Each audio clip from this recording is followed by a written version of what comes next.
You're listening to Raising Anchor, a Rhode Island FC podcast. We're glad you're here.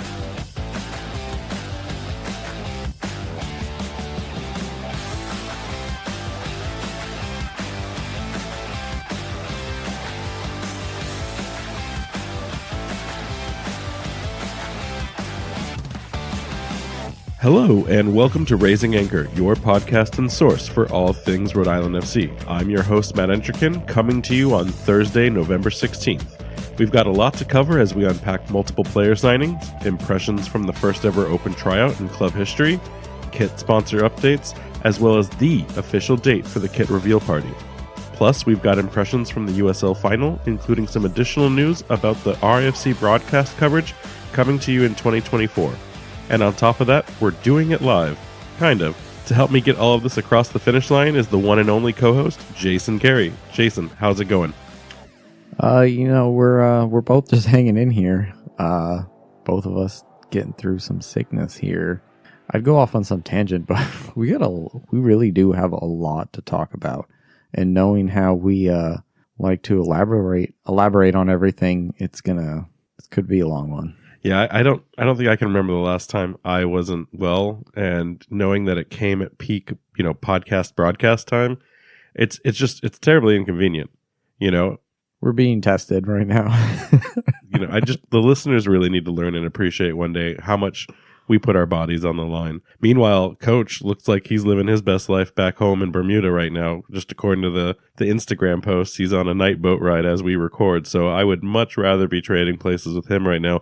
Not that I don't love you and hanging out with you, but I'd rather be healthy, well, and hanging out in Bermuda. So we hope Coach is enjoying himself, and maybe he'll get to listen to this tomorrow while he's scouting some potential Bermudian international players. Who knows? Yeah, maybe checking out to see what his friends, family back home doing, see if there's any good talent to bring back to us. You think that's a short line to him? Do you think that all of the locals in Bermuda just are constantly hitting him up and like, hey, Coach, remember we played for the Dandytown Hornets? Or, hey, Coach, my son's now, he's 18 and he's playing for the national team. I bet you he gets those kinds of messages all the time from back home.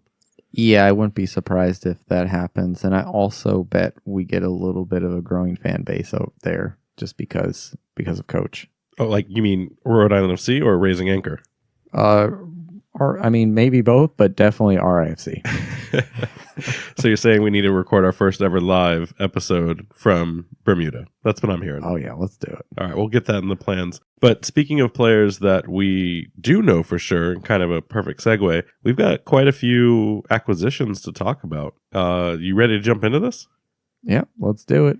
So on the last podcast, we had talked about a player coming from Hartford Athletic that at the time we had heard strong rumors that he was inbound, but we hadn't had those quite confirmed yet. I think the news dropped officially maybe 6 hours after we released the pod. But, that's just how it works when you record in the past and try to keep updated to the future, especially being in Los Angeles at the time. That definitely didn't help our recording efforts. But since I'm back, we can kind of sit down now and talk about it. Rightfully so. Some of the listeners had told me that, they didn't think we gave Connor the fairest of shakedowns, when we had first discussed. And I'll be the first to admit that, anyone with the attached Hartford Athletic label kind of gave me the, from a business transaction perspective, is this the right thing to bring into the club? Do you still subscribe to that, Jason? Or can we put the, it's the Hartford Athletic, sure, but we don't need to carry that badge, quote unquote, of shame into the RFC locker room at this point? I'm willing to leave the past behind there as long as he as they say, like, puts his heart out on the field and gives us his all. Yeah, I agree. And after doing our research and our due diligence on the player, we found out a lot of positives, in my opinion, and some things that we want to kind of unpack today. So, who is Connor McGlynn? So first off, he's a 24-year-old, soon to be 25. He's a 6'4". That's a tall boy. He's a 6'4" midfielder from Hartford Athletic.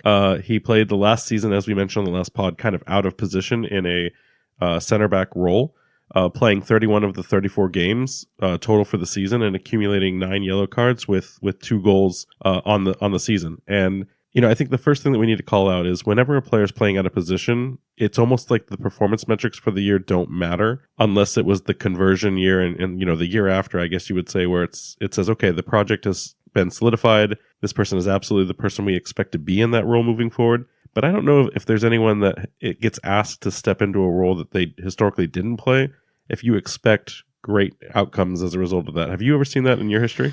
It'd be interesting. I don't know a lot about maybe his development. Maybe he's shown some acumen for being a defensive player. And like in the past, Javier Mascherano, who used to play for Liverpool and then Barcelona, he was a midfielder.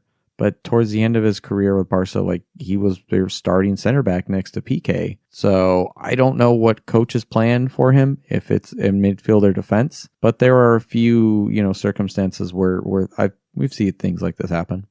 Yeah, I agree with that. I do think that coach is probably going to put him back into his proper position. But, again, based on the interview we had with him, he probably will expect him to be able to rotate into those positions of central defense. It seems like from his record and watching some of his highlight tapes, he's a true, number 6. So, the coach did kind of allude that in a perfect 4-3-3 that he envisioned, it may be 2 roaming 6s. It may be that swap back and forth with the center back line. So I think this stacks up very well with that. Either way, whether he plays the CM role that he's kind of shown throughout his career or more of this center back pairing that he demonstrated in Hartford, what I do know is that one, he was a fan favorite of the club. I mean, I've seen other players leave now, the Hartford Athletic organization, and they're not getting nearly the same amount of, well wishes and, we're going to miss you and accolades that the fans have really driven towards Connor. And number 2, this man has struck some wonder goals in his time within the USL. I think he still has one of the top 10 ESPN highlight reels, so to speak, of goals scored within the league in the last 5 years. I mean, he pulled off one where he scored it from halfway and just dropped a beautiful dime into the back of the net. Yeah, I saw that one, and I actually, when I saw it, I remember. I think I caught a highlight about that a while back. I was like, oh yeah, these are always great. Midfield, halfway, your own line, those classic goals. Agreed. Now, I think it's funny when RIFC fans started talking to us about him, they were saying, oh, he's going to score all these types of goals and golazos in the future. And it's one of those things where you have to kind of pump the brakes because, for every one of those attempts, you see 15 to 50 that never find the back of the net. I will say, though, in his highlight reel, he's definitely not afraid to shoot from outside the box, which I think sometimes clubs can struggle with, where they don't find that player or that person that's comfortable or confident enough to take shots of that nature. Instead, they try to cross or they just try to get it as close to that increased XG as possible. So it's exciting to see that that's someone who would be interested in taking those shots. Additionally, with his play style, from what I saw, and again, highlight reels are designed to, quote unquote highlight, but he looks very comfortable in his, play style where he's solid on the ball. He loves placing passes where they need to go to marshal up the field. He seems to play very tight and centrally. So he, when you have someone who can distribute and coordinate up the spine of the pitch, it takes pressure and kind of that expected application of going up the wings. A lot of times, defenses will let you go up the wings because it's easier to keep your shape. If a player like Connor can unlock the defense by threading a pass through in the right area and still leaving the wings open to do other types of game style and play, this is the kind of player that we're really going to look forward to having join RIFC. So I think this is a great acquisition now that I've done the research. Solid pickup. Really excited. On top of that, now we've robbed a piece from our neighbor. So if the rivalry didn't exist before, I feel like it's absolutely been kicked off. We've fired the first shot, so to speak, of a couple shots that we're going to talk about tonight. Yeah, definitely. Like you said, he was a fan favorite, seems like we got a good one there. So good way to stick it to them. And his birthday's coming up here, Monday the 20th. So fans out there, show him some love. They can feel welcome. Happy birthday, Connor. Appreciate you on the team. So we got to jump right into the next one. And, it's just been nonstop with these signings since the start of the club's announcements. So the next one, and this is probably the most polarizing or at least interesting because I still can't qualitatively figure out really what this signing will truly mean for the club. But Amos Shapiro Thompson, he's a New England native from Worthington, Mass.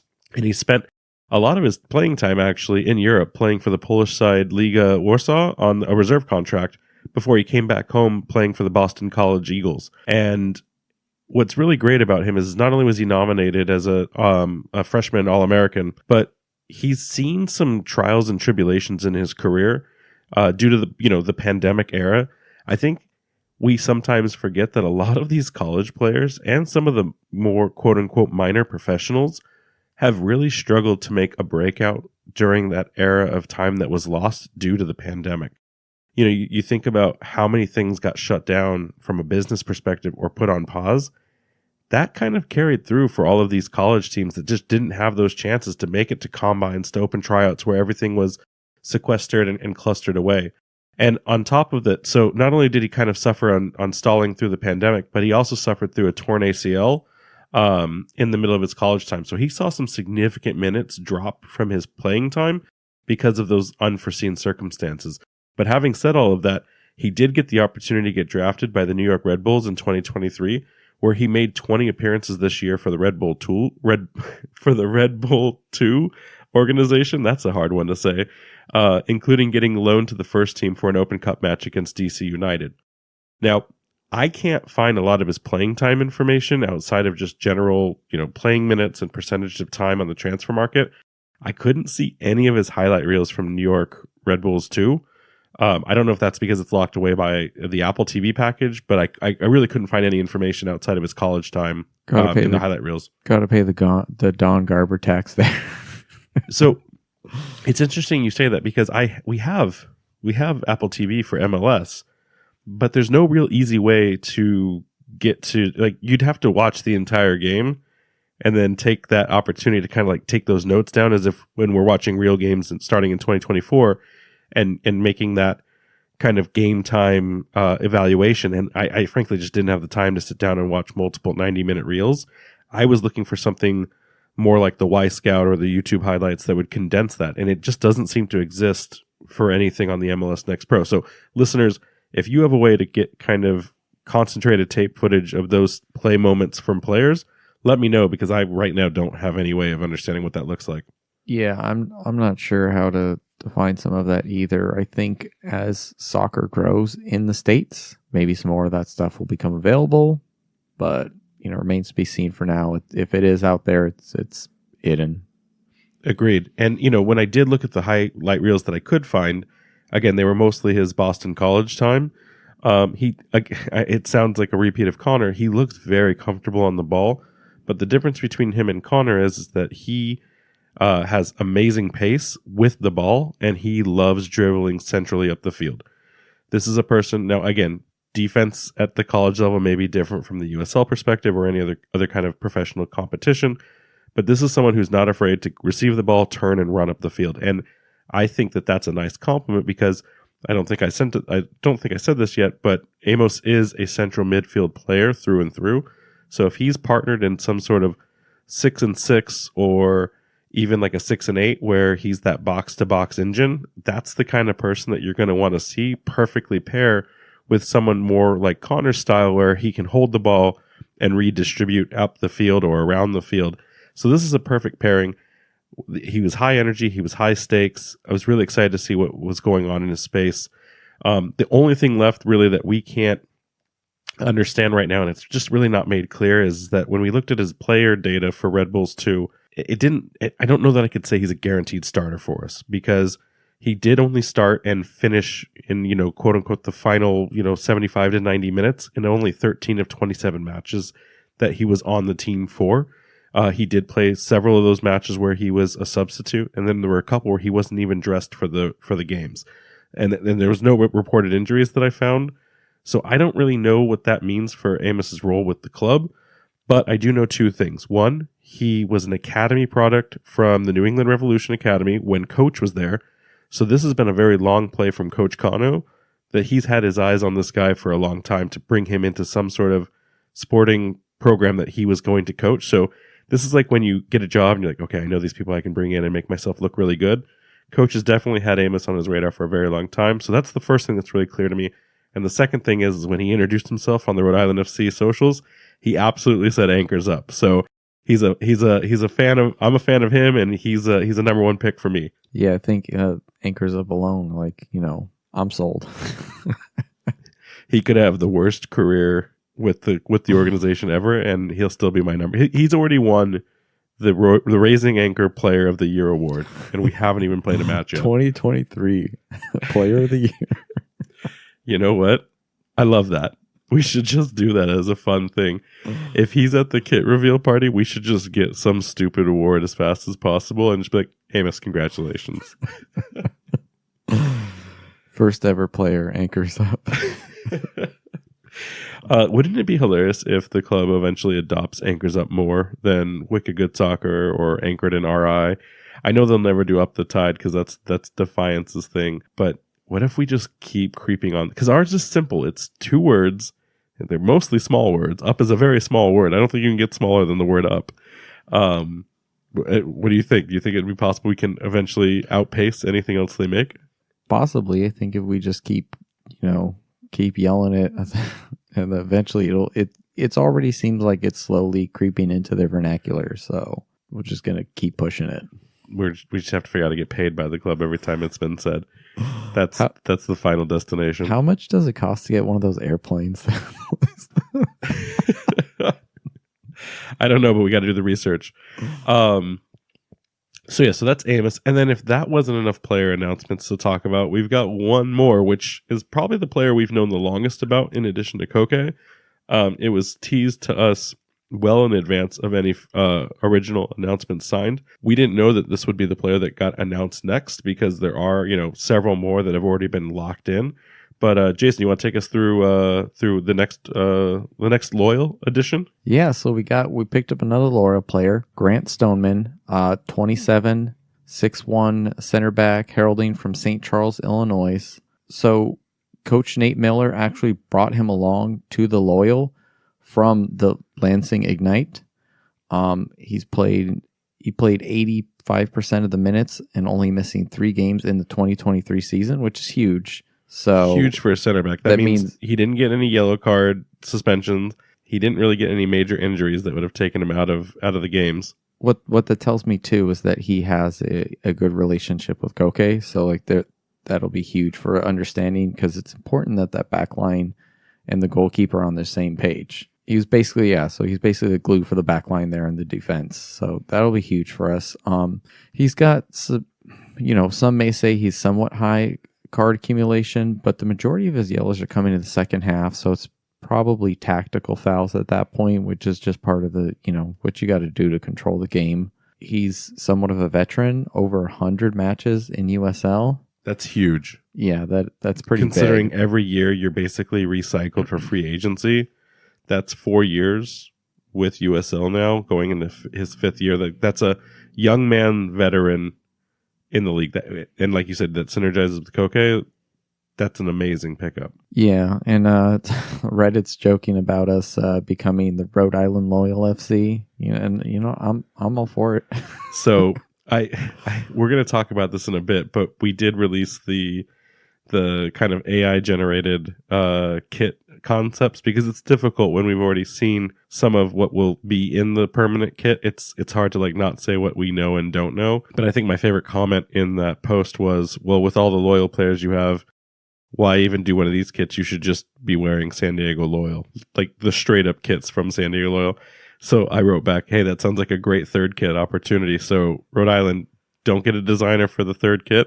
Just go talk to the San Diego Loyal administration, and let's just move one of those kits over, but put the appropriate vendors on it. Call it a day. I like it. It would be pretty wild to see something like that. Yeah, no, I agree. And I want to circle back too on what you said at the beginning there with Nate Miller. Nate Miller is probably one of the most successful coaches now in USL, considering what he's done to transform the Loyal. And like you said, they both got their start at Lansing Ignite. But the fact that a coach played someone, and then it was only 2 or 3 people that he brought over from Ignite, the fact that he brought Grant along with him into the San Diego Loyal project, it just tells me the amount of confidence that he had. So much like in Kano we trust, if Nate Miller has had this much belief and effort in this guy over these years, I can't think of a better center back. And like you said, with the synergy between him and Koke, this is just a no-brainer. So well done by the club to grab this guy. So in speaking about other loyal players, so as we had kind of been teasing listeners for a few episodes now, we've been hinting strongly that Ronaldo Damus, the Haitian Ronaldo, had been someone that the club had been, actively pursuing. We have gotten some additional information and some context that whatever conversation or negotiations that were occurring between Damus and the club, it looks like both parties are starting to move away from that discussion. Whatever the reasons are behind that, it just looks like that won't be an ideal fit for Rhode Island FC. It's a shame because I personally enjoyed watching him play. And again, from that synergy of having more loyal players on, it would have been a great acquisition. But, it seems like that won't be the case now. It'll be interesting to see who we start looking at to take the shoes or the role of whatever was the plan behind Damus. What are your thoughts? Yeah, I'm fine with it. All these other players that we've picked up so far, I'm very happy with. There are a lot of players that the team is going to talk to and nothing's going to come of it. So I'm cool with it.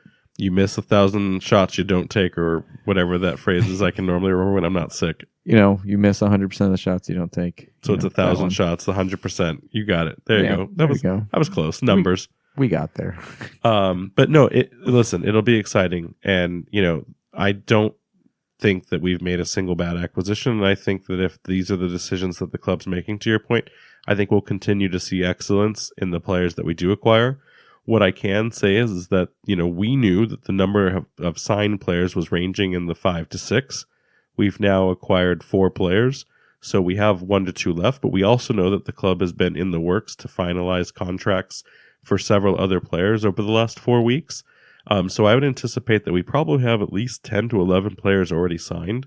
And what has been shared with us is that the intention has been to kind of, trickle or intentionally bring those players in kind of a week or, half a week at a time to continue to ramp up the hype for the fans and for the people paying attention to the organization.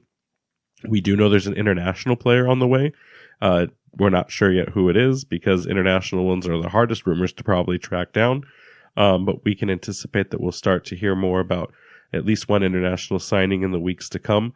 It's really interesting to me, that the club has taken this approach of sprinkling one player in per week. It's great for us because it allows us to prepare content and just really kind of invest a lot of time into one.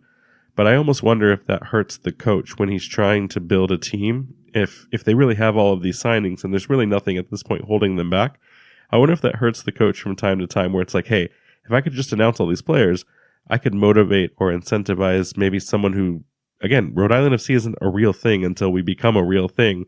I wonder if that's some player who's like, I don't know who you are. I don't know what you're going to be yet. Oh, but you have Koke. Oh, you have Connor. Okay, I see what you're trying to be. I'm very interested in the project all of a sudden.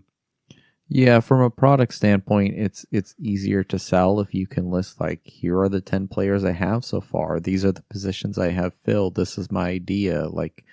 But if you're just like, well, I have a goalkeeper and a midfielder, it's maybe a little harder of a sell. Considering that maybe a lot of these deals are already done in the background and just not announced, maybe it's not affecting them too much. But like you said, I can kind of see why they'd be doing it. It's great for us in content wise, and also maybe for fans to kind of keep that drip feed of like, hey, we're here, look at us, pay attention. I think that's exactly spot on. And I bet you the coach and the entire staff, including the social media team, is probably chomping at the bit to just get this out. It's probably a lot harder to talk in code about certain things that you can't share when you know that the thing has already happened, right? Secrets are always hard to keep than not having to keep a secret. So I think we'll just have to start tricking the coach into like making like, hey, I heard Brad signed, or hey, I heard Mark signed. Just make up first names and maybe we'll get lucky. Yeah, we'll have to come up with some random code words to just throw at him. Just come out of nowhere, like we see him in the park. Just like, hey, what about Brad? How's he doing? Watch, there's a Brad that signs now, and that'll just look really, really awkward for us. But speaking of other players signed, as well as names, another perfect segue. You're killing it with these segues today, by the way. We need to get more sick more often, I guess. But surprise, we've got a mascot. and his name is Chip, and it's a seal. You could say that Rhode Island FC really sealed the deal. That was I wrote that in the Twitter. I need to own that. It was embarrassing, but it was the best dad joke I had at the time. But yeah, we've got a mascot now, team, and I gotta tell you, it might be the best mascot in all of USL. Maybe second best. Cash the Soccer Rocker is still pretty dang good. Having said that, I think it's really important that we kind of break down who Chip is and what he's really going to be to represent the club. I do want to, before we start though, for all of you that thought we were buying the Paw Sox mascot and just repurposing it, I really loved that conspiracy theory. That was probably my favorite of all of them. I knew what the mascot would be because I knew it wasn't a lobster. There was some misdirection the entire time, and I think the club did a great job about keeping under wraps what it would be. The manatee guess was my favorite because it was like, could this be kind of close to this? I guess a manatee is just a fat seal at the end of the day, if you think about it. For the scientists out there and like the nature lovers who were telling me, no, Matt, that's not what a manatee is. Cut me some slack. I'm just talking like design and shape here. But yeah, Jason, you want to walk us through Chip? So Chip was designed with the Ocean State in mind. He's got 13 whiskers, same as the number of stars on the Rhode Island flag. And he represents the state's history with the 13th state to sign the Constitution. Nice tie-in there. The club's branding is also included in the mascot design. Chip's spots are shaped like the club's official crest, and his nose is an anchor. So I've seen the nose anchor thing. Like, that's an easy way, because that's normally how people draw noses for those kinds of animals. I don't know if I saw the spot. I stared at the spots longer than is probably healthy. I don't know if they all necessarily are shaped like the official crest. I'm going to stare some more and do some additional research maybe when I see him in person. But I do like that he has the state in one paw and the anchor in the other paw. So that was a really interesting design too. Once the name was revealed, I asked the club kind of what was the reason or the naming convention that went into picking Chip. And they gave me a list of things. Like, they really did their homework here and put a lot of thought and effort into it. And I wanted to know if some of this resonates with you, because some of it, I said, okay, yeah, I get this. And some of it was, man, do I need to vet this information? I haven't vetted anything yet. So this is for the listeners to choose whether these are me making things up or if this is really like something you've heard as well. But the reason behind naming the seal Chip goes to a couple things. One is they decided it based on the concept of fish and chips. And I was like, wait, fish and chips, that doesn't make sense. I mean, sure, seals eat fish, but they don't eat chips, and chips is an English thing. Well, it turns out the club did their research, and fish and chips actually originate as a Portugal dish. So choosing fish and chips is a nod to the rich history of Portugal, which we all know Rhode Island has one of the largest Portuguese populations, and it's also one of the highest from a density perspective inside the state. So that's a nod to our Portuguese friends and fans. Then they had Chip off the old block because they thought that represents the saltiness of the state. Okay, I'll go with that. Then there's the only one I realized, and I thought this is where they were going, was, it's a chip in soccer. You chip the ball. That makes the most sense to me. But this one was the one that I need listeners to either do the research and tell me, or and back up the club, or we take this in a different direction altogether. But according to Rhode Island FC, Chip is the new slang, is the new hot freshness of kind of rephrasing the word championship. So instead of saying, I want a championship, I want a chip. I don't know if that's true. I'm too old to be in that kind of hip slang. So anyone with kids or anyone that is that young that's listening, let us know if chip is short for championship. Because if that is the case, Rhode Island FC has effectively called their shot by saying they have a mascot who's going to win chips because his name is Chip when he eats fish and chips while being a chip off the old block while scoring chips to win those chips. Like, it's chipception. So we need to know more about it. I thought it was really interesting. Either way, whether that's true or not, I still love all the effort. I think they nailed it with the design. I think they nailed it with the culture behind it. I think they nailed it with the story. We know that Chip is going to be a presence in the social media. He may or may not eventually get his own channel. It just really kind of depends on how that works out as a persona goes. But we're going to be seeing him at events. We're going to see him just be kind of one of the faces of the organization. And the best part is, I've heard that there's already beef getting created with that Galactus down the road. So overall, what do you give 2 thumbs up to Chip? Yeah, I really enjoyed all the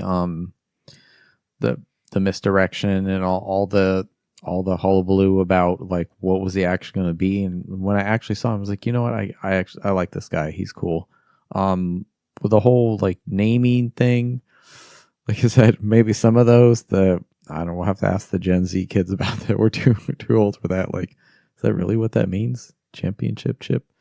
I don't know, but yeah, I like him. We're gonna have to get him like a giant anchor, maybe the anchor of justice or something, so that he can throw the smackdown on this Galactus guy. I love it. I think it's great, and full credit to the club too. A lot of people, especially when it was the lobster rumor, they were saying lobsters are scary. I mean, well, lobsters don't apply to Rhode Island, but a lot of people had fear that we'd have some sort of scary mascot. I think maybe Dylan in Hartford doesn't like rate well with some of the audience space because he looks kind of scary. I don't know. The overall impression from family and kids in terms of that survey index, they all think he's the cutest thing in the world. And a mascot really needs to appeal to all generations, but most importantly, needs to appeal to children and families. So again, I think the club, still continues to bat 1,000, at least for now. We have something by the end of the episode. They may lose some points finally for the first time ever on this podcast. But other than that, I just continue to just say what a impressive organization that they deliver these types of opportunities and milestones time after time. So we got to move on though. It's getting late, so we got to keep talking. You want to jump into these open tryouts? All right. Yeah. So maybe we showed up a little bit late. In my defense, I had just gotten off a plane from Los Angeles and I was a bit jet lagged. Could they not have just landed like on the field? It was a plane, not a helicopter. I almost missed the flight. And I will tell you the worst, like just the quickest but worst story. I was in line waiting for my flight. I was at one of those little kiosks, like vending machine things. And I was just trying to buy a bottle of water before I got on the flight. And some crazy deranged woman just started demanding where the line started and where she could jump into the line. And we all collectively, everyone was tired, super late in LA, pointed to where she could go. And she just had a panic attack. She said, well, if you're going to attack me, and she took the items she had and just threw them up in the, I don't mean just like straight up. I mean like just threw them across the shopping center. And all I could think of was, please don't let this person be on my flight. You know what happened next, right? Spoiler alert. Not only was she on my flight, but then they asked for 2 people to upgrade to the emergency exit because there were kids that had booked the seats and you can't have children in those seats. I was standing right by the desk, so I went to stand up, but someone cut in front of me and said, I'll take one of those seats, please. It was the same woman, so I just decided I would sit in the very cramped, middle spot that I had. And as a big man, I'm over 6'3". It's not fun for me to fly. So that was what I was coming back from so that I could watch these open tryouts. So yeah, I was a little late. For those of you that gave me grief when you saw me there, get over yourselves, okay? I didn't hear you flew in that day from across the country, so back off. But anyways, I digress. Yeah, so we missed basically the first round. Unfortunately, someone got hurt. To the point it's kind of bad. They had bone was showing. Yeah, from what we heard, a bone was sticking out. That's a bad injury.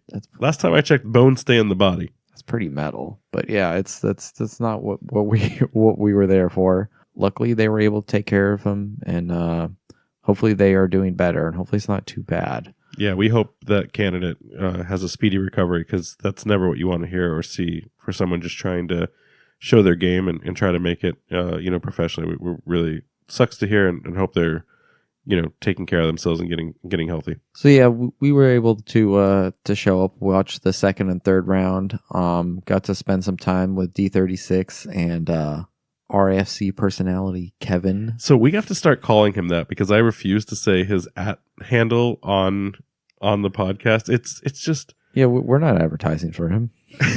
He can I mean, people who know who he is or listen to this, I'm pretty sure the people that listen to us they also know who Kevin is. They can figure that out. But yeah, Kevin, I will never. I mean, I probably will, but I will never try to say your handle on this podcast. So maybe one day, but we're not there yet. But yeah, so it's interesting when we showed up and after they gave us grief, which, by the way, some of them giving us a problem or a hard time, and then Tim, super listener and super fan Tim, comes and just says, "Hey, I've got muffins for you if you need something," which I needed a muffin, so thank you, Tim. I was struggling there. Yeah, appreciate that. Thank you, Tim. But also, back to Kevin, I did not need your deer jerky, so it was a 9 a.m. deer jerky. I'm not a deer jerky guy to begin with, but especially not at 9 a.m. So having said that, while we were getting gifts from fans and getting connected with people, I saw the lists just sitting on a table. I went to go try to take a photograph. Oh man, they all know me. So as soon as I walked up, they knew exactly what I was trying to do, and they said, "If you want this information, you need to go ask for it the appropriate way." So we got denied, which I think that's against the law. When you're media, I think you have to provide me whatever I ask for. But they did not want us seeing those names on that roster. I didn't see your name. In the 5 seconds I saw it, didn't see your name. I could have sworn Coach said he was going to give you a shot. You know, I was supposed to be in the first one. I slept in a little bit. I missed you were in the 8:30 one and you missed your shot? Oh, man. Yeah, sorry, guys. I could have been a contender. If we be real for a second, though, it would have been interesting if we could have looked at the list, but I kind of understand why we couldn't get that. That being said, I mean, there was a handful of players there who were pretty good. I think we saw there was an interesting story too with the one guy who flew from Florida who was originally from Colombia. Yeah, he played for the Columbia Division II. Yeah. So so there is going to be a second level to this where some of the players, I mean, it would be a really cool story if he were to somehow make his way into the team. I don't know. Only Coach would know who, and his staff who is going to make it to that. So let's unpack that a little bit before we get too much further. So one, it was really interesting to see how they tiered the system for the day. They had 3 rounds. There was about 15 to 20 players per side. They had to I think it was about 15 actually, because I only ever saw like 3 or 4 rotate. They did, about a 30-minute skirmish, you'd say? Yeah. They switched it into 2 halves because then they would also switch sides because there was 2 fields there. Right. So there were 4 teams total, 15 aside, and then they would rotate at that 30-minute skirmish mark, and they'd play one of the opposite sides. What's really interesting to me is that when you watch the coaching staff, it seemed like a majority of the coaching staff was watching one set of games, and Coach Kano and Mike Parkhurst. Yeah, Mr. Mikey Parkhurst. Who was hiding incognito. You would not have known he was there with the way he was, one, bundled up because it was a little bit chilly that morning, but 2, not really drawing attention as anything RIFC on him or anything like that. But it seemed like Mike and Kano were watching one set of games at all times, and then the rest of the coaching staff was watching the second set. I could never really make heads or tails of what they were looking for in that, other than just our own observations of the players. But through those rotations, they would get multiple chances. They would rotate all the positions. So if you were a center back and you wanted to showcase a midfield or an attacking role, like they would swap those kinds of things out at each of the rotations of the team being subbed in and out really quickly. But overall, it was a really well-run event. I mean, people showed up, they were ready, they got out on the field, and they kind of gave it, they gave it their all. It was just, I've never seen an open tryout before, and it seemed really well-run, considering how much they had to accomplish for the day. Yeah, and we didn't even bring up the fact that there was an absurd amount of people who registered for this. There was another day. We didn't even know. There was the second day that was only for locals. And yeah, the amount of people that they had to organize and go through was crazy. I think they said 700 people in the first hour or first day. I think I don't it was remember like the which, first day or 2. but still. And they were thinking what, 300 or 400 maybe, I thought. Right. So we couldn't share it at the time because we wanted to make sure we didn't draw any negative attention to it. But we had asked the club if they needed us to do any kind of broadcast on our social media, and they said, "Hey, we are already so completely full with people now on wait lists and still trying to actively sign up. We don't need your help for this. We've got what we're looking for." So just when you see that kind of turnout, that kind of excitement show up for a club in its infancy, what an awesome time. Yeah, that was it was a really good time. I'm glad we got to go out there. So there was a few players we were watching, and we were following around, kind of moving and kind of cheering on for a few guys. Who is your favorite from there? So I think collectively we all had our sights on the same few people. There was most of the. I guess I should start with, it was really interesting to see the pair ups because you almost could see the skill levels not improve, but I feel like the second round of players were a little bit shorter than the final round. I feel like all of the taller players all showed up in the final games. I don't know if that was by design. Obviously, when you were getting that information for your open tryout, you were getting your age, you were getting your experience, you were getting your height, etc. So I don't know if that was designed or randomized, but it seemed like by the end we had the biggest of the guys out on the pitch. So really what struck out to me was the final tryout session of the day. Like you mentioned, I called him Blue 16 because he was wearing a blue kit and his number was 16. But he was that Colombian player from the Colombian Division II player who flew up from Florida, did not complete an open tryout request form, and just showed up. And originally had been turned away, but coach said, hey, like, let's get this paperwork done. Let's get whatever we need done.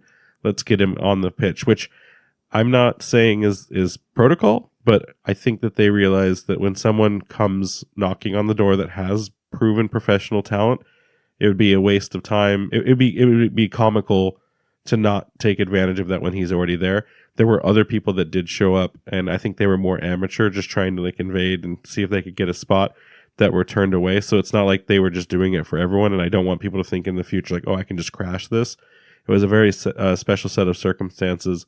And one of the guys from D36 kind of helped translate because he's not an English speaker, but the guy flew up from Florida to take his chance, and he got to try out in front of the coaching staff. So that was awesome. We had called it all game as we were watching.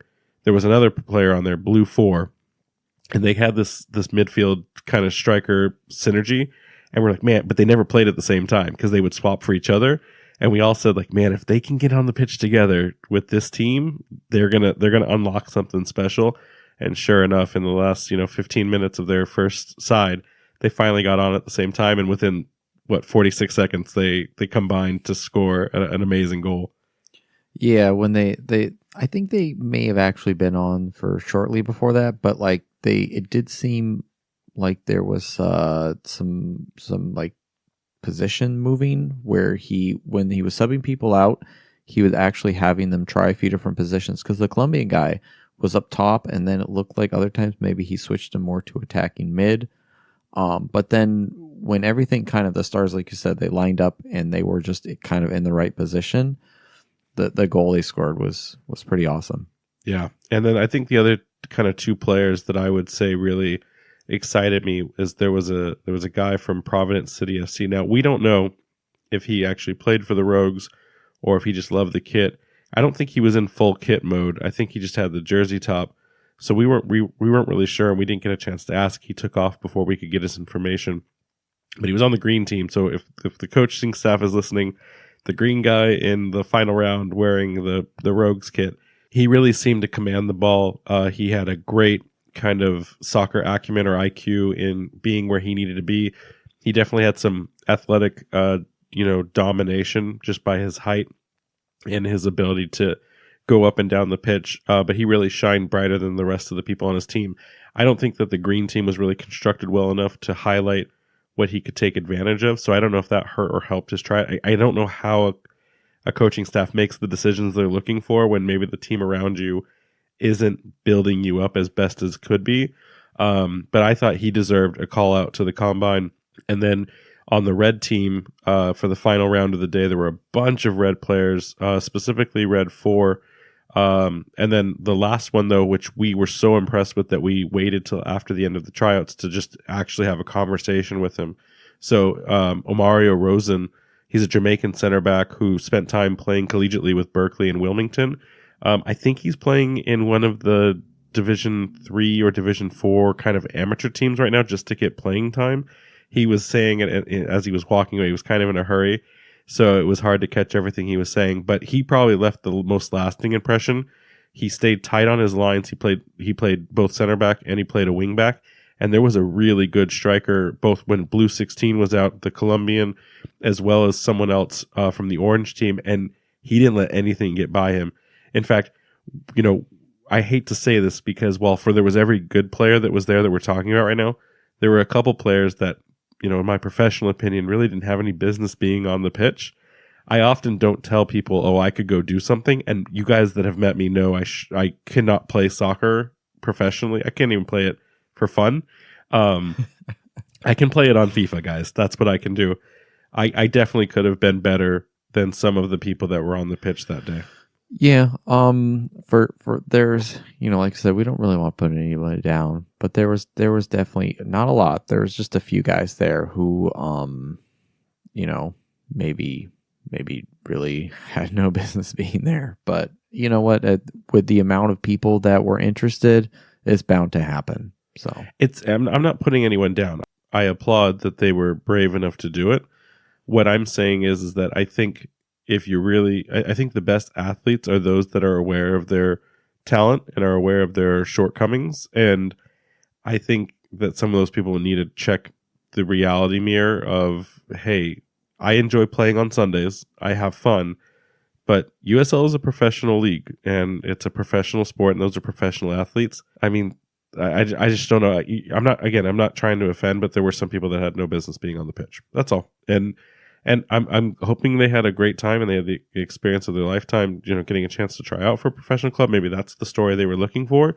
But I don't know. I think personally who didn't get a shot because the roster's filled up and someone more talented could have benefited from being there at that tryout session. That's all I was saying. Yeah, it's possible. It sounds like this might be something that the club does, yearly. Maybe not as big. They won't need very many, but they might have some more future opportunities. So from what the club has shared, they do intend to kind of do this. And if you look at some of the other organizations in USL, there are these open tryouts, there are these combines, there are these clinic sessions that they put on to find those pieces of talent. And I think that's important because one of the things we haven't highlighted on the open tryouts just yet is it's really important to the community to do these kinds of things. We didn't know that there were so many signups, like you said, that there was a complete second day where it was just for the RI locals. So, I mean, I almost kind of wish we had gotten to that one instead because that's where the story comes later, where if there's that talent that just hasn't had their shot yet, they can really shine by being a part of something from the beginning. So I in no way, shape, or form don't ever want to not see this again. I want to see an open tryout every year. I think there's a benefit to the community. I think you'll always find that one diamond in the rough at least. It's just something that, you'll always, for every positive, you'll see a couple negatives. But I think all through and through, this was nothing but positive. And I hope to see some prospects come out of this. Based on what you saw on that Saturday, what do you feel? What's the right number of people that maybe advance to the combine round? That there's the handful of guys who I would hope get a second chance. From that, I mean, I'm thinking realistically maybe two people we probably pick up. But how many from the combine? I mean, how many go to the combine from the tryouts? I'm thinking probably 10. I don't know. I wonder how the actual combine works. Is it like another pickup kind of game type of thing, or is it more of it's much more structured test? It's much more structured because that's where they're bringing also collegiate players or maybe people that aren't even playing like with an active club at the moment that they have as a shortlist target. Those are all coming in to do very, very specific tryouts. So I would anticipate it's a much tighter format. So at that point, I wonder maybe do you need to just fill out an 11? And even from that 11, you say, you know what, there's a few that we're really interested in. The rest we're kind of just giving a second look because maybe in a different opportunity, they could actually impress us. Because the one thing we mentioned, these fields were not like full fields. So for there was a lot of time for the Colombian player where it felt like the length of the field really didn't suit his style too well. He couldn't open up. He was very unselfish. He was trying to like play passes into other people to like link up and make a run forward. but there was just no space to run into because these were like half-size fields and they were very compact. No, I agree. I think if we see 5 to 7 from day one, assume that the RI local one gives 3 to 5 or 3 to 7. I think you're spot on with 10 to 14 players, especially 3 to sub. I wouldn't be surprised if we see 10 to 15 go to the combine with whatever other talent is being personally invited by the RFC staff. So excited. I had a great time. I can't wait to see what comes from it, and it'll be really exciting. So anyone that did go or anyone that knows someone that was there, if you've heard anything else, let us know, and we can add that to the next podcast. All right. We got some more news here. We picked up another sponsor here. So Rhode Island FC announced a multi-year partnership with Rhode Island Energy as the club's exclusive energy partner. The crown jewel of this partnership is the placement of the Rhode Island Energy brand on the upper back of every jersey worn by the team and sold at retail. So that'll be like right under the neck there. No, Jason. You have to fall in with the panic when this was announced, where there will be no player names. It'll just be everyone is Rhode Island Energy. There were multiple people who said, "Oh, so it's going to sit above, so there won't be player names on the back of the kits. They'll be like down below in some of like the Liga MX. Oh yeah, style. no, we're going full Liga MX. We're going to have like 16 sponsors on the jersey. It's going to be awesome. Oh, so we're going to be NASCAR." All of our players will be walking NASCAR billboards. I love it. First team in USL to do it. If you're not first, you're last. So it's really interesting. Everyone kind of did freak out though about that placement, right? And then when we were watching the final, which we'll get into in a bit, we saw where these sponsors go, and it's between the nape and the name, and it's not huge. It's very visible, but it's nothing to worry about. At least in the placement. We can talk about the actual sponsor in a second, but the placement, like Phoenix Rising had the tequila. What is it? Corralejo. Yeah. So and it looked fine. It looked completely fine. I'm not worried about the placement of the sponsor. Yeah, no, definitely. I'm not gonna lie. When it was first announced, I was kind of thinking, oh wait, so are the names under? And I just kind of realized I never paid too much attention to kind of the layout of a USL jersey. You never pay too much attention ever, Jason, just so that we can get that really clear right now. No, I don't know how to read. Remember, that's my thing. So okay, so also this partnership is going to include a special feature at every match called Electric Plays presented by Rhode Island Energy, which will highlight all of the exciting RAFC match action. You think we'll get to see those on that big TV there? I hope so. I hope that there's like some giant kill switch, like that Frankenstein monster kind of switch. So when a goal gets scored, some fan gets to just throw that, and it turns the stadium into like blinking mode. So that way, when stadiums start going crazy when a goal gets scored, I hope that's also another thing. And just call it the Rhode Island switch, and just a fan gets to flip that anytime a goal gets scored for us. Not against, just for us. Yeah. So listen, I think this is the first time I have to give the front office some shade, and I don't mean it as a power joke because I'm in the dark here. If you canvass or survey Rhode Island residents right now on who are some of or what identities as a company, as a person, are kind of on people's I don't like to talk about them list, Rhode Island Energy has not been in the necessary limelight for the state, between just the cost of energy nowadays, some of the shenanigans with the natural gas costs that run the way we distribute our power, the fact that this company is in Pittsburgh or something like that, but they call themselves Rhode Island Energy. The fact that if you get what is it, one of those birds? It's not an albatross. It's I don't know. It's a bird. It's some big bird. But if it sits on top of a power pole, you lose power for 6 hours because we can't do anything about it. There's a lot of energy complainers out there in Rhode Island in today's world. That's a conversation that gets too political when you talk about why we have problems with utilities. I won't go into that. But this will be an interesting one. For me personally, I think my bills are too high. So if Rhode Island Energy wants to sponsor this podcast and just give me free power, that will make me happy. Like literally, I don't need another sponsor.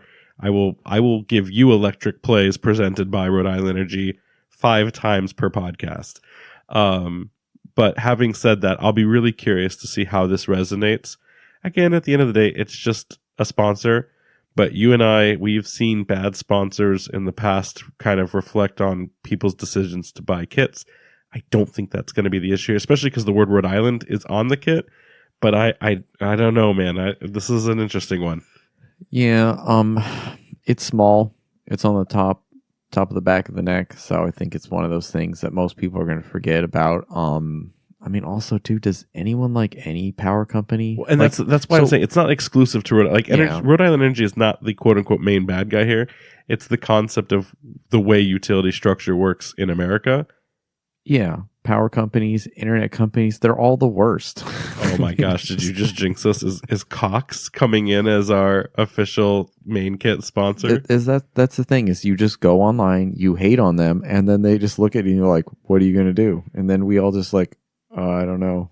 And then we move on with our lives because it's just unnecessary evil, I guess. So listeners, send us messages. Are we making a big deal of this as usual? Is this just us hyping sensationalism here, or do you think that Rhode Island Energy is a nothing burger of a sponsor, or is it something you'd rather see in replacement of? Now, I will say this though before we move on. There is an irony to Rhode Island Energy being a sponsor for the club, considering the site that the stadium's being built on is a former energy site that National Grid, the predecessor to Rhode Island Energy, had to clean up and spend millions and millions of dollars to get ready so that we could build a soccer stadium there. There's an appreciated irony that they're continuing to pay the club well after the removal of their former power site. So is this just Rhode Island Energy spitting on their grave? Maybe. I don't know.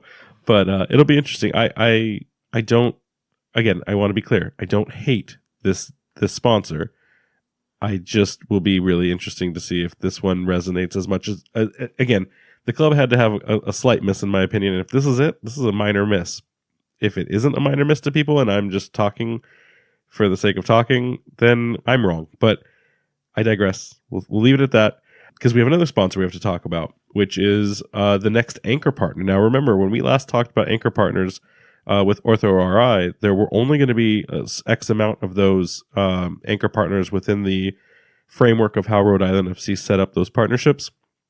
Having said that, I think this is the second one. I don't think there's been another one yet, and I believe that they had kind of estimated there would be between 3 and 5 total anchor partners. So this one is a much bigger deal than Rhode Island Energy. And that is to say that Rhode Island FC has announced that the West Warwick-based Centralville Bank will join the club as an official anchor partner. Through this multi-year partnership, Centralville Bank will be the club's exclusive banking partner, responsible for filling Rhode Island FC's banking needs, and the Centralville logo will be prominently on the sleeve of the club's kit. So we've got the back of the sleeve, or we've got the back of the kit, and now the side. We're just really missing that front central one now at this point. What are your thoughts on the club choosing a bank as their next anchor partner? Is this just more par for the course? Yeah, pretty standard stuff. You know, I don't think it's a big deal. I think it's good that it is local. You know. Yeah, I did the research on the bank before. I don't use them. Maybe I will start using them. I don't know. They're gonna have to reach out to me Do you think they'll have RAFC cards? Oh, wait a second. Because then I'm in. Then when you go open account, I'm in.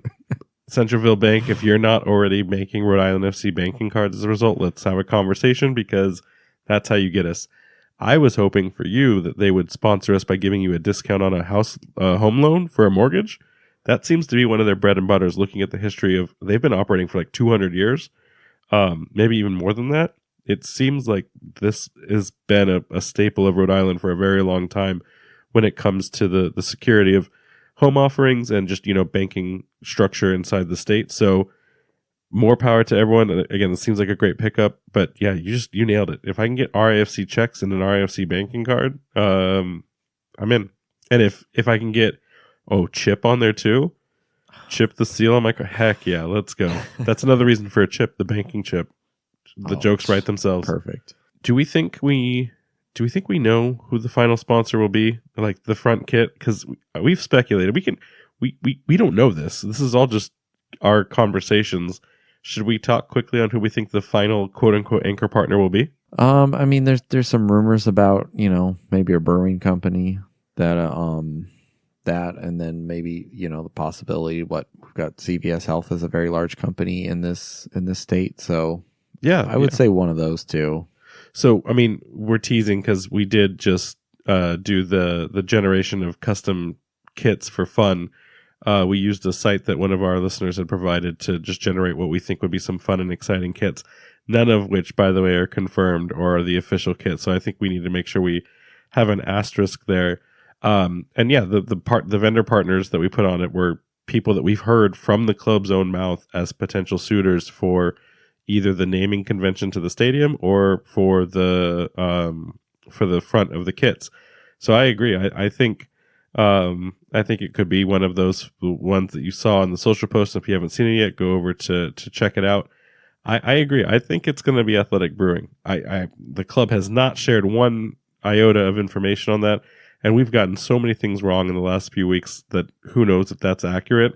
But if it's CVS Health, if it's Breeze, if it's Hasbro, I don't hate any of those ideas. So we'll see. But if you haven't seen those, like I said, go check it out. But speaking of kits, the moment has arrived where we get to announce as a Raising Anchor exclusive the official launch party for the kit reveal event.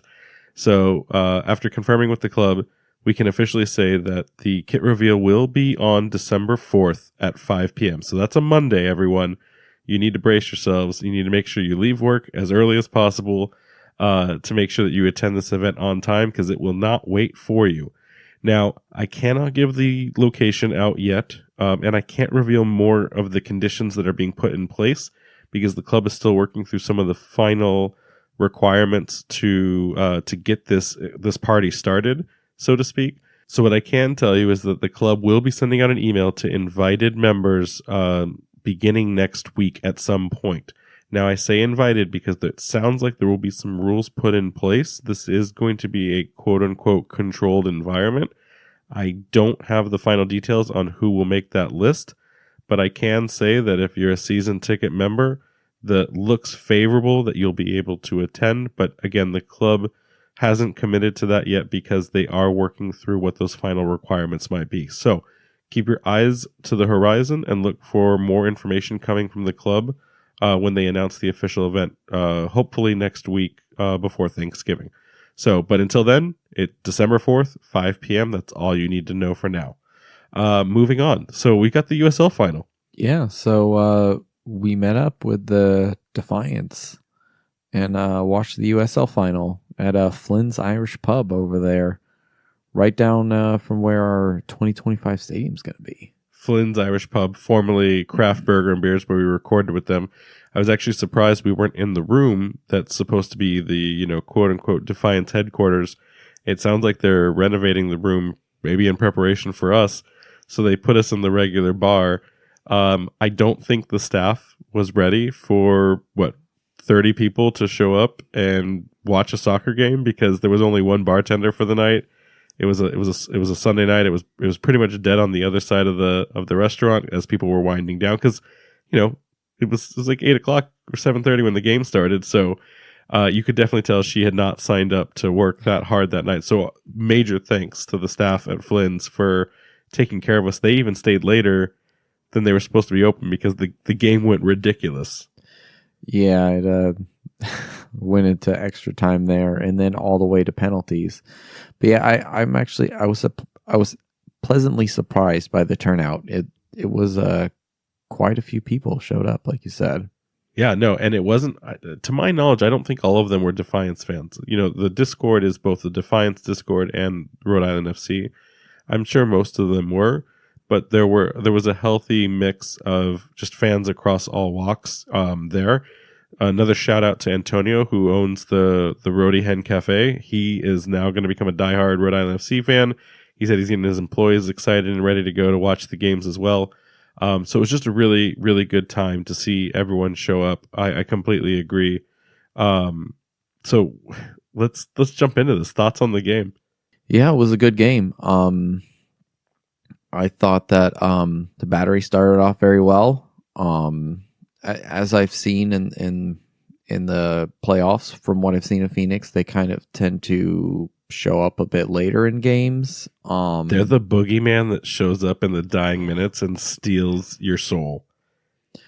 Yeah, they seem to thrive on like counterattacking, and it just didn't seem to work out too well for them in the first half. The second half, I think, like, I want to say like the first, let's say maybe 20, 30 minutes of it was kind of, but as soon as Phoenix like scored, the game came back alive, and after that, honestly, it was a barnstormer, as they say.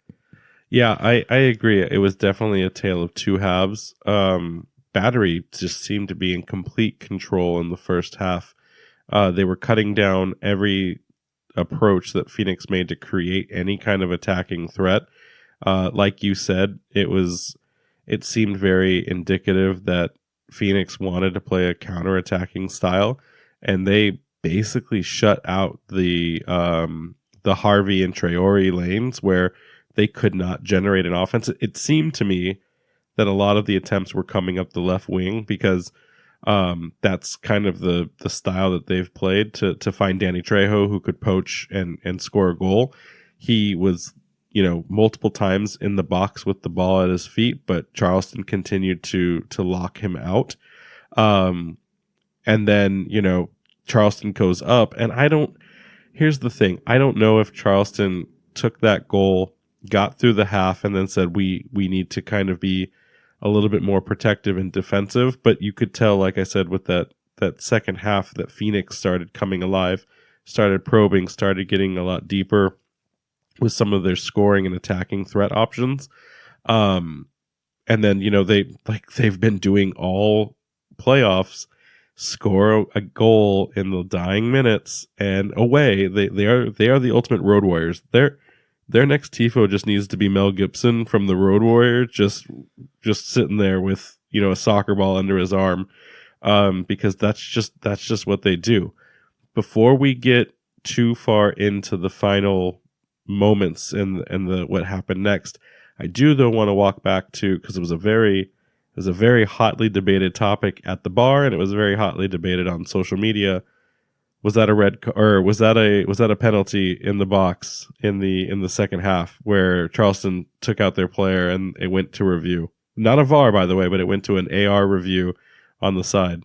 Yeah, so the assistant ref called it off, and it was just a corner, right? Or was it? No, it was a corner afterwards. Correct. It's tough to say. Anyone who's fans of like Premier League soccer will see there's lots of VAR controversy, and people have plenty of opinions on whether or not things are fouls. Yeah, ultimately, I think that was the right call. He got the ball. He ended up getting a little bit of the player as well, but I think in the end, the refs made the right call. At the end of the day, things worked out for Phoenix to where it doesn't matter. But I guarantee you, if Charleston had won, this would be one of those hotly debated topics for at least the entire offseason about why we need VAR or something to the degree of, better quality of referees, at least from the Phoenix camp. I think they got it right. Kudos to the AR and the head ref on really calling I wouldn't say they called the best game, but I will say they called a very consistent game. There were a lot of places where I saw fouls and some scrappy take-ons where I was like, well, is he going to control it? No, he's going to let them play on. But he was fair and consistent across the board. Yeah, he was letting both sides kind of push each other around a bit and only calling if he felt that it was like, going too far. Like we said, ultimately Phoenix won, so, the penalty they didn't get, they don't care about that.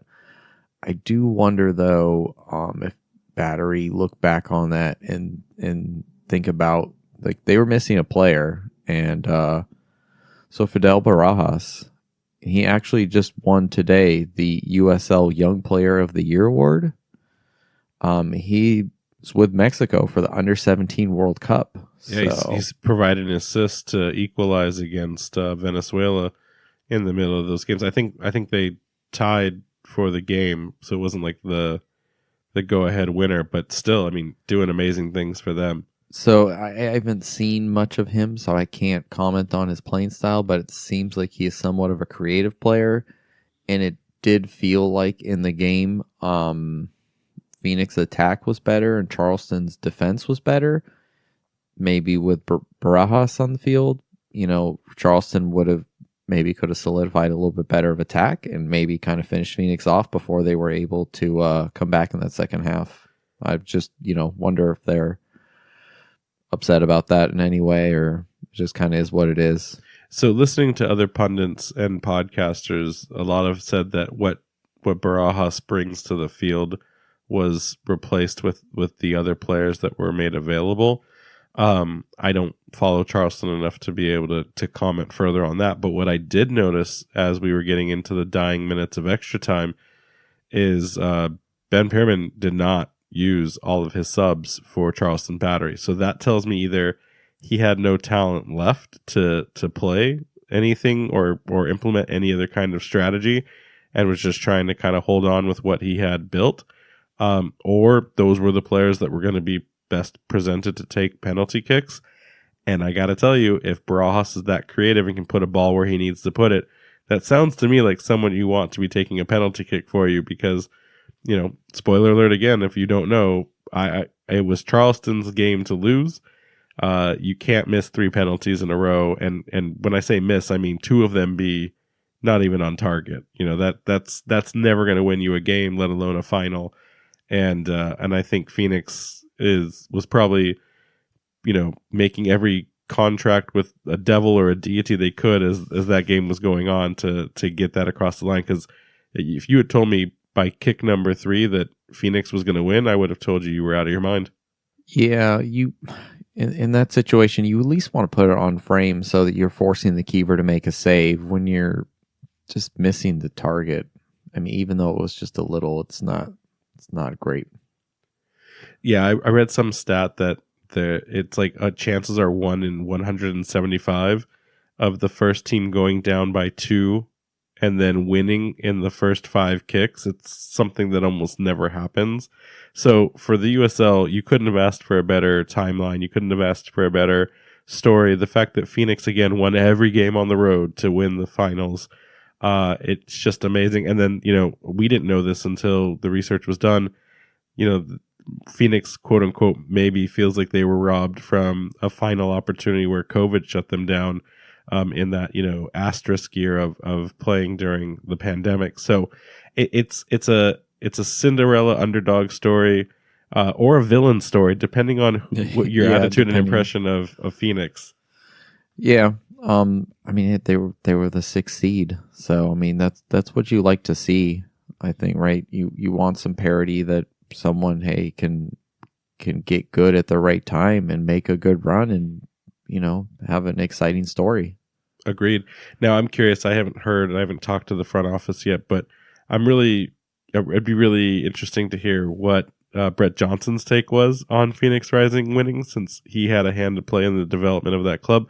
We still don't know if he has any kind of controlling stake in the organization. I didn't see him post anything, but I also didn't look again, so that could be wrong information. I think I may have saw him liked like something on LinkedIn or something about them winning. But I did actually check really quick, and so at least on Wikipedia, I'm gonna assume the information there is correct. They have 18 listed owners, so I don't assume he has a majority control. I don't know. I'm just assuming with that many people invested in it, it's more of just this is one of my many business investments. So he's probably, I assume he is happy to see that it turned out well. I hope that maybe that good luck will show us that it'll just be a matter of time before we see some success on the field as well too. I agree. I just wanted his first success in the USL to come from us, so Congratulations to Phoenix. Congratulations to Brett if he still has that controlling interest or that passion and proud representation. I really wanted RFC to hand him his first ring. Yeah, no, it was good times. And let's also be honest too. Brett's probably completely just focused on Ipswich Town right now, trying to make that deep run. So, if we're being honest, that's where his soccer attention probably is being drawn at the moment. I mean, last I checked on the table, I think they actually doing pretty well. Are they still in? Was it second? It's been a few weeks, but yeah, they were up there. Yeah. So we'll see if up the town, just keep bringing them closer and closer to that penultimate state. Any other kind of thoughts or comments on the watch party or on the final itself? So I saw something interesting today. They posted the viewership numbers for the last for the final, and then showed some previous ones for comparison. And I don't remember the numbers, but they weren't particularly great. And so part of the reason why is the USL is showed on ESPN Plus, but with their ESPN Plus membership, you couldn't watch this game because it was on ESPN2. So we don't need to get into like a whole shebang about cable network and then how sports fans should just be able to just pay to watch games. But I thought that was maybe not a great decision on their part. You want to have the most people to access, so all of your USL fans who have ESPN Plus subscriptions should have been able to watch the game, but you had to have a cable subscription to have ESPN2. That being said, the USL Championships actually striked up a new deal here. They're switching, it looks like. Yeah, so I mean, we talked about this when we had reached out prior to knowing this deal was going on. We were just trying to find more information about local broadcast rights. And the league had mentioned to us that the deal was being put in place, but they wouldn't share the vendor. So in the last episode, we guessed it would be Apple because we figured they would centralize it. Well, we were wrong. It wasn't Apple, but we were right that they were centralizing it onto one platform, just with other soccer products, and that was CBS. So, what can you tell listeners about the CBS deal? Yeah, so CBS will broadcast 100 matches from the USL Championship and USL League One until 2027.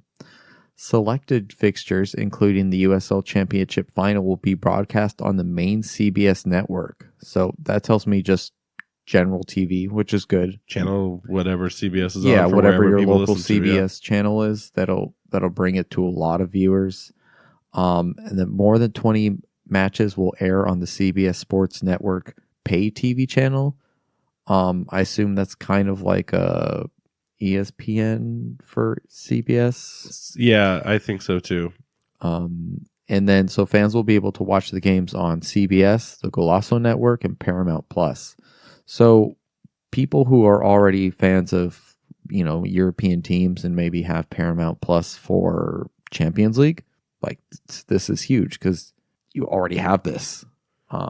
Agreed. I think this is a really strong play. I also we need to also make sure that it gets broken down, because the first thing people started freaking out with the 100 matches was that what that really means is that they've secured broadcasting rights probably for the bigger games, but that's not the complete infrastructure. What will need to still happen is that ESPN Plus is still going to remain an absolute fixture for clubs when there isn't a local media deal. So, I don't want to jump too far into the conversation, but for those of you thinking, oh, well, I'll just get rid of ESPN Plus now, I have Paramount Plus or I have CBS, it's not the entirety, it's not the complete discography of the USL package. So that's something that's important to call out. Additionally, we know here at Raising Anchor that the club is in the final stages of contract negotiations for local media coverage with a broadcast partner. The club has not come out and committed or confirmed any of them, but we believe that the contract is probably being set up with NESN. Again, nothing that's been shared from them. It's just kind of based on what the club's angle is trying to be. We assume it would probably fit inside that NESN organization. I know that that's kind of a hit or miss based on the polling and the conversations that have been had on social media with fans. But what NESN may do or will do is provide an unlock for people that do have that cable programming that aren't cord cutters and only relying on subscriptions alone to be able to watch the local games. Now, we talked about that on the most recent pod where that's been a huge disadvantage for people that didn't want to watch the Revolution, not an MLS podcast, on the Apple TV because they didn't want to get the Apple TV deal. So unlocking this, even if it is the NESN broadcast partnership, that's still going to be a win across the board. And if you don't have that, and you continue to maintain your ESPN Plus account, that's another way to be watching games. So I think someone once joked that at this point there's so many separate subscriptions you have that it probably is more expensive than what cable was 10 years ago. But the point here is that you're going to be able to watch every single Rhode Island FC game, whether you're home or away. And hopefully when you're home, you're watching it at Bryant University and then, the future of Tidewater Landing. Yeah, it's unfortunate that, CBS couldn't get all of it, but I am kind of excited to see that they're going to play some on their main network. And I think that I'm hoping that CBS maybe does a little more effort in kind of promoting their product. ESPN Plus is a little hit or miss for me. Sometimes the quality of their stuff is not always the best, and sometimes it's almost like we have the stuff, we're just not going to tell anyone about it. it's literally just there, right? And I don't know if this is this by any means is a true statement, but I also kind of looked at the deeper underlying of getting a CBS broadcast partner, and I kind of almost think that this helps continue to underlie that pro rel conversation, and by unifying both the USL Championship and USL One, which are fixtures inside this contract deal for broadcasting privileges, this helps open the door on how coverage will be included to excite people who may want to give this a shot when it comes time to experiencing the pain and suffering if there really is a relegation battle coming up or a promotion from a lower league. So I think having a pathway forward to broadcast on major networks for that will help accentuate and excite that.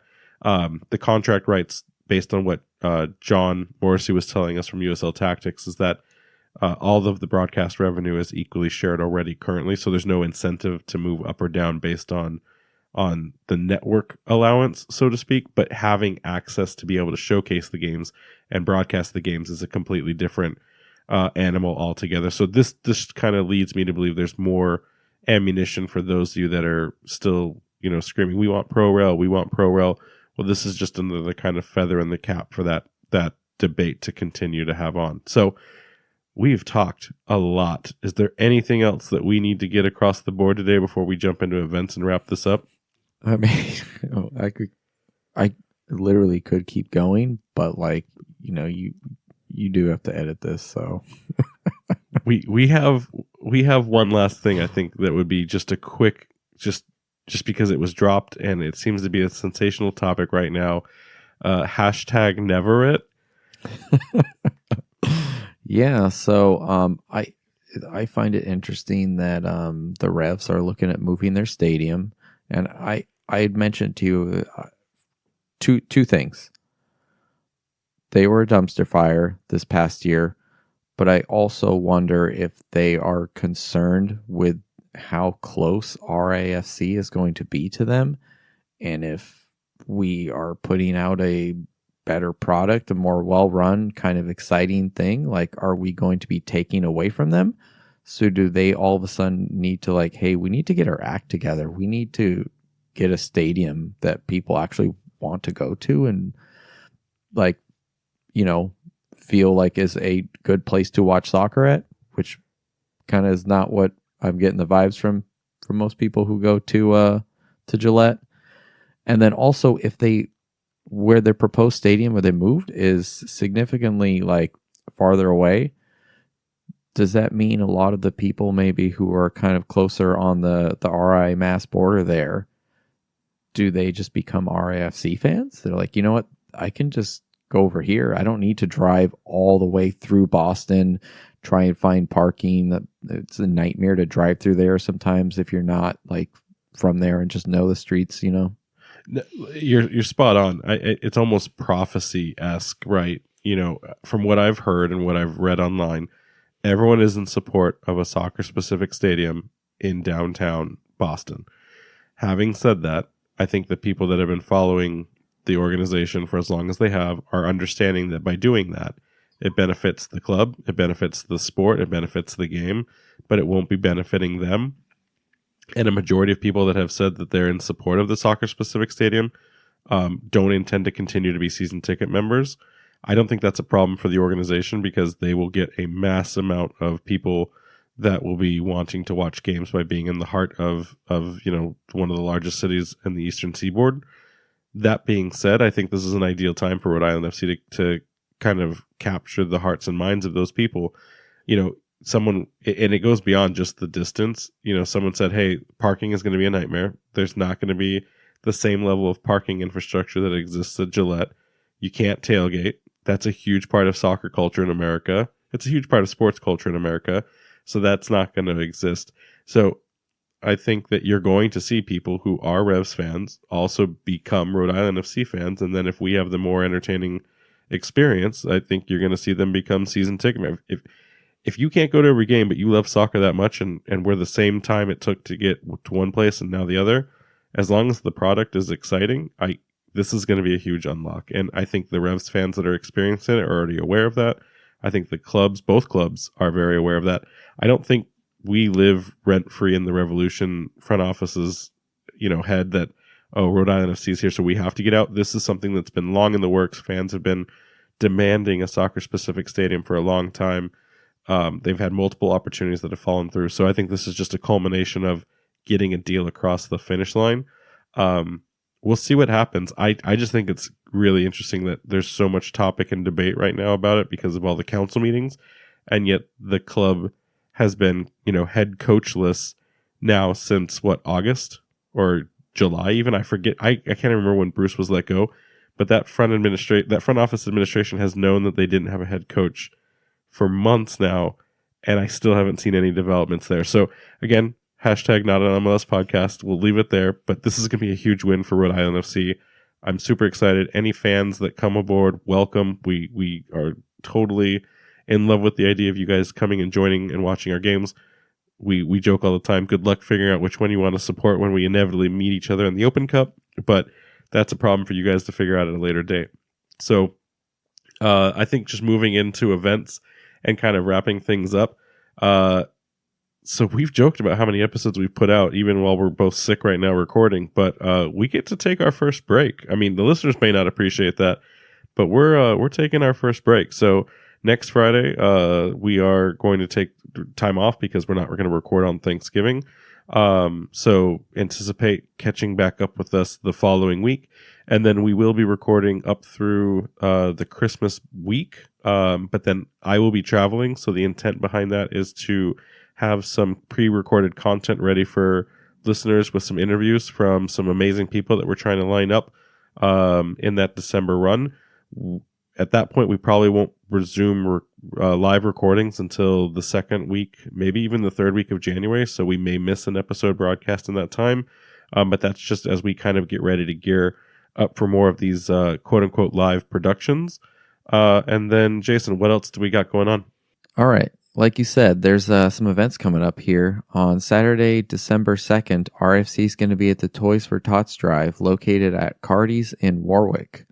One of the Cardi brothers, Ripta, and iHeartRadio will be in attendance to help fill an entire Ripta bus with toy donations. Hey, listeners, if this is one thing that we could say go and do, if you've got time, if you've got charity in you, and if you've got the ability to, highly encourage, not just because Rhode Island FC is there, but there are always people in need. It's a great opportunity. We're going to be there dropping off some toys. I don't know if we can hang out all day, but we're going to make sure that we get to participate in that too. So highly encourage helping out and doing what you can during this holiday season. Yeah, 'tis the season. If you guys can, and anything you can do to help is appreciated. On Friday, 12/15, RAFC is going to return to Roger Williams Zoo for the Holiday Lights Festival. That should be a good one. And then into the following year, Saturday, January 27th, RAFC is going to be at the RA Brewfest at Waterfire Arts Center. I noticed a common theme. They like to go to the drinking things. And I love that because I like to drink. Yeah, so no complaints there. Should we be working in the community events for the quote unquote drinking events? I mean, they know how to get my attention. So yeah, and we'll announce more stuff coming up. That's just what the club was able to share early on. As a reminder, you can still buy season tickets by emailing tickets@rhodeislandfc.com or calling 401-955-7432. As a reminder, tickets continue to get sold and the inventory continues to get smaller and smaller. I do think that there may be a moment in time where season tickets and just the ability to purchase multi-game ticket plans may run out. It's getting tighter and tighter in terms of capacity at that stadium.